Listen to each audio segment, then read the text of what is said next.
Hi എല്ലാവർക്കും അടുത്തൊരു വീഡിയോയിലേക്ക് സ്വാഗതം. ഇന്ന് നമ്മൾ നല്ലൊരു കേക്കാണ് ഉണ്ടാക്കുന്നത്. ക്രിസ്മസ് ഒക്കെ വരുമല്ലേ, അപ്പോൾ എല്ലാവർക്കും വീട്ടിൽ ഉണ്ടാക്കാൻ പറ്റുന്ന ഓവനോ ബീറ്ററോ ഒന്നും ഇല്ലാതെ വെറുതെ മിക്സിയിൽ അടിച്ച് സ്റ്റൗവിൽ വെച്ച് ബേക്ക് ചെയ്തെടുക്കുന്ന നല്ലൊരു കേക്കാണ്. നല്ല ടേസ്റ്റി ആയിട്ടുള്ളൊരു ഓറഞ്ച് ട്യൂട്ടി ഫ്രൂട്ടി കേക്കാട്ടോ. അപ്പോൾ ഇതെങ്ങനെയാണ് ഉണ്ടാക്കുന്നതെന്ന് നോക്കാം. ആദ്യം ഒരു പാനിലോട്ട് ഒരു 1/2 കപ്പ് ഓറഞ്ച് ജ്യൂസ് ഒഴിച്ചു കൊടുക്കാം. ഞാൻ ഫ്രഷ് ആയിട്ട് എടുത്ത ഓറഞ്ച് പിഴിഞ്ഞെടുത്ത ജ്യൂസാണ് കേട്ടോ. അതിനകത്തേക്കൊരു 1/4 കപ്പ് വെള്ളവും കൂടി ഒഴിച്ചു. ഒരു വലിയ ഓറഞ്ച് ഒക്കെ പിഴിഞ്ഞെടുക്കുമ്പോൾ 1/2 കപ്പ് ജ്യൂസ് കിട്ടും. അതിനകത്ത് നിന്ന് കുരുവൊക്കെ മാറ്റിയിട്ട് എടുത്താൽ മതി. ഓക്കെ, ഇതിനകത്തേക്ക് ഒരു ഓറഞ്ചിൻ്റെ തൊലി ചുരണ്ടിയതും കൂടി ഇട്ട് കൊടുക്കാം. ഓറഞ്ചിൻ്റെ പുറമേ ഉള്ള തൊലി മാത്രം എടുക്കാനായിട്ട് നോക്കണം കേട്ടോ. എൻ്റെ താഴോട്ട് ചെറിയ ഒരു വെള്ള ഭാഗം ഉണ്ടല്ലോ, അതെടുത്തു കഴിഞ്ഞാൽ കയ്പ്പ് കൂടുതലായിരിക്കും. ഇനി ഇതിൽ ഒരു 2 ടേബിൾ സ്പൂൺ പഞ്ചസാരയും കൂടി ഇട്ട് കൊടുക്കുക. ഒത്തിരി മധുരത്തിനല്ല, ഓറഞ്ചിൻ്റെ തൊലിക്ക് ചെറിയൊരു കയ്പ്പ് രസം ഉണ്ടാവില്ല, അതൊന്ന് ബാലൻസ് ചെയ്യാനായിട്ട് മാത്രം. നന്നായിട്ടൊന്ന് മിക്സ് ചെയ്തിട്ട് ഇത് നല്ലോണം തിളപ്പിച്ച് ഒന്ന് വറ്റിച്ചെടുക്കണം. ഇപ്പം എല്ലാം കൂടി ഒരു 1/4 കപ്പ് ഉണ്ട്. 1/2 കപ്പ് ഓറഞ്ച് ജ്യൂസും 1/4 കപ്പ് വെള്ളം ഉണ്ടല്ലോ, അത് വറ്റി എല്ലാം കൂടി 1/4 കപ്പായിട്ട് വരണം. അപ്പോൾ ഒന്ന് കുറുകി വരും. ഇടയ്ക്കിടയ്ക്ക് ഒന്ന് ഇളക്കി കൊടുത്താൽ മാത്രം മതി. ഒരു മീഡിയം ഫ്ലെയിമിൽ വെക്കാം.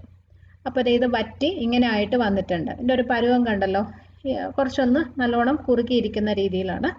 ഓക്കെ, ഇത്രയും മതി. ഇത് നമുക്കൊന്ന് തണുക്കാനായിട്ട് വെക്കാം. ജസ്റ്റ് ഒരു 5 മിനിറ്റ് ഫാനിൻ്റെ താഴെയൊക്കെ വെക്കുമ്പോൾ തണുത്ത് കിട്ടും.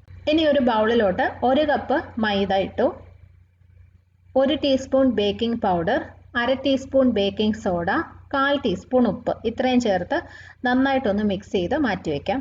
ഇത് ഒന്ന് അരിച്ചെടുത്താലും നല്ലതാണ്. ഇനി മിക്സ് ചെയ്ത ചെറിയ ജാറിലോട്ട് 1/2 കപ്പും 2 ടേബിൾ സ്പൂണും പഞ്ചസാര ഇട്ട് കൊടുക്കുക. അതായത് 10 ടേബിൾ സ്പൂൺ പഞ്ചസാരയാണ് കേട്ടോ. ഇതിനകത്തേക്ക് ഇതുപോലെ ഒരു കഷ്ണം പട്ടയും ഒരു 4 ഗ്രാമ്പും കൂടി ചേർത്ത് നല്ലതായിട്ട് പൊടിച്ചെടുക്കണം. പിന്നെ ചിലർക്ക് ഈ പട്ടയുടെ മണവും ടേസ്റ്റും ഒന്നും അത്ര ഇഷ്ടമായിരിക്കത്തില്ല. അങ്ങനെയുള്ളവർ ഗ്രാമ്പു മാത്രം യൂസ് ചെയ്താൽ മതി കേട്ടോ. അപ്പോൾ ഇത് നല്ലതായിട്ട് പൊടിച്ചെടുക്കാം. ഇനി ഈ കേക്കിന് വേണ്ട മുട്ടയൊക്കെ നമ്മൾ ബീറ്റ് ചെയ്യുന്നത് മിക്സി ജാറിലാണ്. പക്ഷെ നിങ്ങളുടെ കയ്യിൽ ഹാൻഡ് ബീറ്റർ ഉണ്ടെങ്കിൽ അത് യൂസ് ചെയ്യാം. എപ്പോഴും അറിയാമല്ലോ, കേക്കൊക്കെ ഉണ്ടാക്കുമ്പോൾ ഹാൻഡ് ബീറ്റർ വെച്ച് ചെയ്ത് കഴിഞ്ഞാൽ കുറച്ചും കൂടി നല്ല സോഫ്റ്റ് ആയിട്ട് കിട്ടും. അപ്പോൾ അതില്ലാത്തവർക്ക് വേണ്ടിയിട്ടാണ് മിക്സിയിൽ ചെയ്യുന്നത്. അപ്പോൾ ഒരു 3 മുട്ട ഇതിനകത്തേക്ക് പൊട്ടിച്ചൊഴിക്കാം. ഇതൊരു 30 സെക്കൻഡ് നന്നായിട്ടൊന്ന് അടിച്ചെടുക്കാം. ഇതുപോലെ ഒന്ന് പതഞ്ഞു വരണം. ഇനി നമ്മൾ പൊടിച്ചു വെച്ച പഞ്ചസാര ഇതിനകത്തേക്ക് ഇട്ട് കൊടുക്കാം. ഇനി ഇതിൽ നിങ്ങൾക്ക് വേണമെങ്കിൽ കുറച്ച് വാനില എസൻസ് ഇപ്പോൾ ഒഴിച്ചു കൊടുക്കാം. പക്ഷെ ഞാൻ ഇതിനകത്ത് യൂസ് ചെയ്യുന്നില്ല.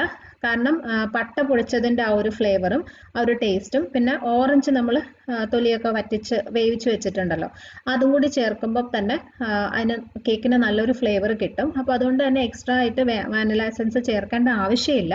പക്ഷെ ഞാൻ നേരത്തെ പറഞ്ഞ പോലെ നിങ്ങൾക്ക് പട്ടയുടെ ടേസ്റ്റ് ഒന്നും ഇഷ്ടമില്ല, നിങ്ങളത് ഒഴിവാക്കുകയാണെന്നുണ്ടെങ്കിൽ ഈ സമയത്ത് ഒരു 1 അല്ലെങ്കിൽ 2 ടീസ്പൂൺ വാനില എസൻസ് ഒഴിച്ചു കൊടുക്കാം. ഇപ്പോൾ 2 രീതിയിലായാലും കേക്ക് നല്ല ടേസ്റ്റി ആയിരിക്കും. അപ്പോൾ ഇതൊന്നും കൂടി നമുക്ക് നല്ലപോലെ ഒന്ന് അടിച്ചെടുക്കാം. അപ്പോൾ മുട്ടയും പഞ്ചസാരയും എല്ലാം കൂടി നന്നായിട്ട് അടിച്ചെടുത്തതിന് ശേഷം നമ്മൾ ആദ്യം ഓറഞ്ച് വേവിച്ച് വറ്റിച്ച് വെച്ചതുണ്ടല്ലോ, അത് ഇതിനകത്തേക്ക് ഒഴിക്കാം. അതെ, ഇപ്പോൾ ഇതിങ്ങനെ ആയിട്ടുണ്ടാവും, കുറച്ചും കൂടി നല്ല കുറുകിയിട്ടുണ്ടാവും. അപ്പോൾ ഇതെല്ലാം കൂടി ഒരു 1/4 കപ്പ് വരും കേട്ടോ. അപ്പോൾ അത് നമുക്ക് ഇതിൻ്റെ കൂടെ ഒഴിച്ചു കൊടുക്കാം. നന്നായിട്ട് തണുത്തതിന് ശേഷം മാത്രമേ ഒഴിക്കാവുള്ളൂ. അപ്പോൾ ഒട്ടും വേസ്റ്റ് ആക്കരുത് കേട്ടോ. ആ പാത്രത്തിലിരിക്കുന്നതെല്ലാം ഇതിനകത്തേക്ക് അങ്ങ് ഒഴിച്ചു കൊടുക്കാം. ഇതിൻ്റെ കൂടെ ഒരു 1/4 കപ്പും 2 ടേബിൾ സ്പൂണും എണ്ണയും കൂടി ഒഴിക്കുക. സൺഫ്ലവർ ഓയിലാണ്. വീണ്ടും ഇത് നല്ലപോലെ ഒന്ന് അടിച്ച് എടുക്കാം. അപ്പോൾ എല്ലാം കൂടി നന്നായിട്ട് മിക്സ് ചെയ്തെടുത്തത് ഒരു ബൗളിലേക്ക് ഒഴിച്ചു വയ്ക്കാം.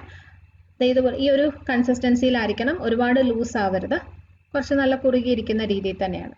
ഇനി ഇതിനകത്തേക്ക് കുറച്ചായിട്ട് നമ്മൾ ആദ്യം മിക്സ് ചെയ്ത് വെച്ച മൈദ ചേർത്ത് പതുക്കെ ഇളക്കിയെടുക്കാം. എപ്പോഴും പറയുന്ന പോലെ മൈദ ചേർത്ത് മിക്സ് ചെയ്യുമ്പോൾ പതുക്കെ ഫോൾഡ് ചെയ്തെടുക്കണം, ഓവർ മിക്സ് ചെയ്യാതെ നോക്കാം. പ്രത്യേകിച്ച് നമ്മൾ ബീറ്ററൊന്നും ഉപയോഗിക്കാതെ ഉണ്ടാക്കുന്ന കേക്കായതുകൊണ്ട്. അപ്പോൾ മൈദ ഫുള്ള് ഞാൻ ഇതിനകത്ത് ചേർത്തിട്ടുണ്ട്. ഇത് കുറച്ചും കൂടെ ഒന്ന് മിക്സ് ചെയ്യാനുണ്ട്. ഈ സമയത്താണ് നമ്മൾ ഇതിനകത്തേക്ക് ട്യൂട്ടി ഫ്രൂട്ടി ചേർത്ത് കൊടുക്കേണ്ടത്. അപ്പോൾ ഞാനിവിടെ ഒരു 1/2 കപ്പ് ട്യൂട്ടി ഫ്രൂട്ടിയാണ് എടുത്തിരിക്കുന്നത്. അതങ്ങനെ കറക്റ്റ് അളവൊന്നും വേണ്ട കേട്ടോ. കുറച്ച് കൂടുതൽ ചേർക്കണമെങ്കിൽ ചേർക്കാം. പിന്നെ ഇതിൻ്റെ കൂടെ കാഷ്യൂനട്ടോ ബദാമോ അങ്ങനെ ഏതെങ്കിലും നട്ട്സും കൂടി വേണമെങ്കിലും യൂസ് ചെയ്യാം. ഇതിനകത്തേക്ക് കുറച്ച് മൈദ ഇട്ടിട്ട് ഒന്ന് കോട്ട് ചെയ്തെടുക്കണം. അപ്പോൾ ഒരു 1.5 ടേബിൾ സ്പൂൺ മൈദ ഞാൻ ഇടുന്നുണ്ട്. നമ്മൾ കേക്ക് ബേക്ക് ചെയ്തെടുത്ത് കഴിയുമ്പോൾ ഈ ടൂട്ടി ഫ്രൂട്ടി എല്ലാം താഴോട്ട് ഇങ്ങനെ അടിഞ്ഞു പോവാതിരിക്കാൻ വേണ്ടിയിട്ടാണ് മൈദ കോട്ട് ചെയ്യുന്നത് കേട്ടോ. അപ്പോൾ ഇതുപോലെ നന്നായിട്ടൊന്ന് മിക്സ് ചെയ്തെടുക്കാം. എന്നിട്ട് നമ്മൾ റെഡിയാക്കി വെച്ചിരിക്കുന്ന മാവിലോട്ട് അപ്പം തന്നെ അങ്ങ് ഇട്ട് കൊടുക്കാം. അപ്പോൾ അതൊക്കെ ഫോൾഡ് ചെയ്ത് എടുക്കാം. കട്ടയൊന്നുമില്ലാതെ നന്നായിട്ട് എടുക്കണം. അപ്പോൾ ഇത് കേക്കിൻ്റെ ബാറ്റർ ഇവിടെ റെഡി ആയിട്ടുണ്ട്. ഈ ഒരു രീതിയിലായിരിക്കണം കേട്ടോ, ഒരുപാട് ലൂസ് ആവരുത്. ഞാനിവിടെ ഒരു 7 ഇഞ്ചിൻ്റെ കേക്ക് പാൻ ആണ് റെഡിയാക്കി വെച്ചിരിക്കുന്നത്. അതിൻ്റെ താഴെയും സൈഡിലും ഒക്കെ ബട്ടർ പേപ്പർ വെച്ചിട്ടുണ്ട്. അതിനകത്തേക്ക് ഒഴിച്ചു കൊടുക്കാം. 8 ഇഞ്ചിൻ്റെ കേക്ക് പാനിൽ വേണമെങ്കിലും അത് നിങ്ങൾക്ക് ബേക്ക് ചെയ്യാം. പിന്നെ ഈ സൈഡിൽ ബട്ടർ പേപ്പർ വയ്ക്കുമ്പോൾ കേക്ക് ബേക്കായി വരുന്ന സമയത്ത് സൈഡും ഒക്കെ നല്ല സോഫ്റ്റ് ആയിട്ട് തന്നെ ഇരിക്കും. ചിലപ്പോൾ കുറച്ചൊന്ന് കട്ടിയാവുന്ന പോലെ നമുക്ക് തോന്നാറില്ലേ, അത് ഒഴിവായി കിട്ടും കേട്ടോ. നിർബന്ധമില്ല, ഞാൻ അതിന് വേണ്ടിയിട്ടാണ് വെച്ചിരിക്കുന്നത്.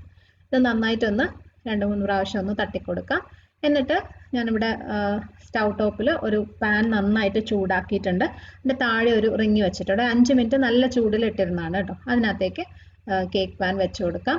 ഇനി ഇത് ഒരു ലോ ഫ്ലെയിമിൽ ഇട്ടിട്ട് 40 മുതൽ 45 മിനിറ്റ് വരെ ബേക്ക് ചെയ്യേണ്ടി വരും.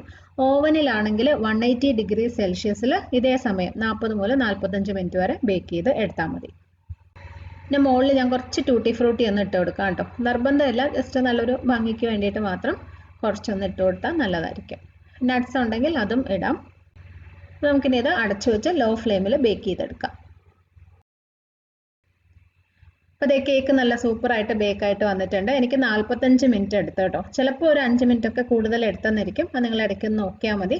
അപ്പോൾ ഇത് തണുക്കാനായിട്ട് മാറ്റി വയ്ക്കാം. നന്നായിട്ട് തണുത്തതിന് ശേഷം മാത്രമേ കേക്ക് പാനിൽ നിന്ന് മാറ്റി കട്ട് ചെയ്ത് എടുക്കാവുള്ളൂ. അപ്പോൾ ഞാനിവിടെ കേക്ക് നന്നായി തണുത്തതിന് ശേഷം പാനിൽ നിന്നൊക്കെ മാറ്റി വെച്ചിട്ടുണ്ട്. അത് നമുക്കൊന്ന് കട്ട് ചെയ്ത് നോക്കാം.